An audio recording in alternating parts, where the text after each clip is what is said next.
The Hobbit, An Unexpected Journey is the long-awaited prequel to the Lord of the Rings trilogy. It follows a young Bilbo Baggins and Gandalf and lots of dwarfs as they go to try to retrieve a mountain of gold, which is guarded by a dragon named Smaug. Does this movie live up to the highly successful Lord of the Rings trilogy, and is it a good movie in general? This is Skootish.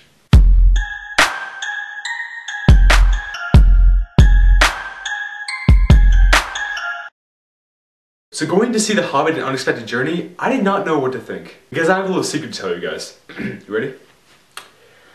I've never seen any of the Lord of the Rings movies. I know you're probably swearing at the computer right now, just saying, well, why are you reviewing this movie if you've never seen Lord of the Rings? I'm sorry, I was about maybe 5 years old when it came out, so don't judge me. But anyways, I was really looking forward to this movie because it looked like a good movie in general, like, not comparing it to The Lord of the Rings because I haven't seen it, but a prequel about a hobbit who goes to find gold.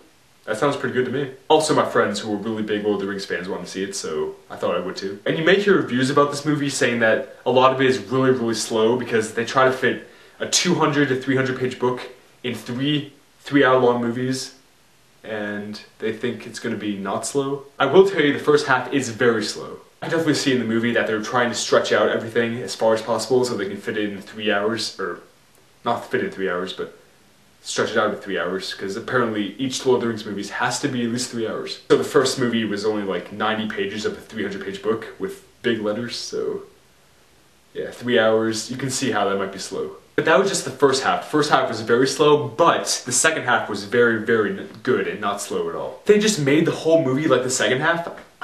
This should be like one of my favorite movies of the whole year. Anyways, let me give my review on it before you guys are sitting there waiting for my actual response to the movie. I thought this movie was very good. As I said, the second half made it like extremely good, but the first half made it, the slowness made it just very good. I think a huge problem with this movie for me was not the story or the acting or anything like that.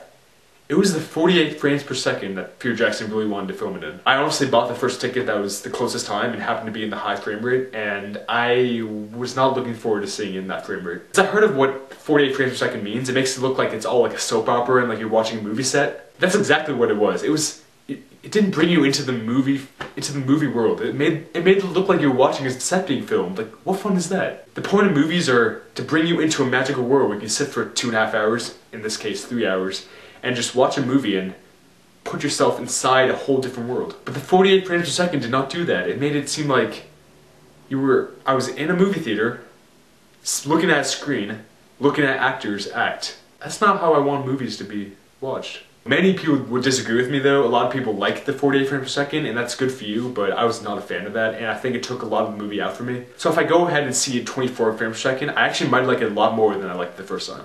Don't get me wrong, I loved the movie the first time. It was a really good movie, but the 40 frames per second, it took like an hour and a half for me to get used to it, and that's not acceptable. So yeah, the 48 frames per second and the first half being very slow, let me caution you, it is very slow. Unless you're a huge fan of Lord of the Rings, you're probably going to like the slowness, because as long as you see your favorite characters just have some slow dialogue, I think you'll like it. But for people like me who have never seen Lord of the Rings and are like experiencing these characters for the first time, you're probably going to be very bored, and I was sure very bored.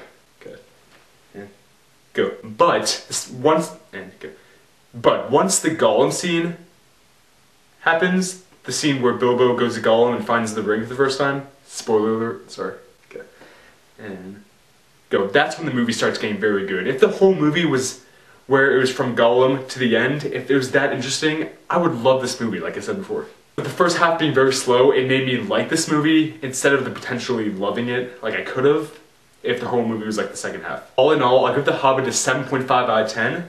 So that's a really good rating. It could have been like a 9 if the whole movie was like the first half, maybe even a 9.5. But I'm sticking with 7.5. So, have you seen The Hobbit? Did you like it? Did you disagree with me? Did you like the 48 frames per second instead of the 24? All those questions, leave them below, and that's it. Make sure you send this review to your friends so they know if they want to see The Hobbit, if they haven't already.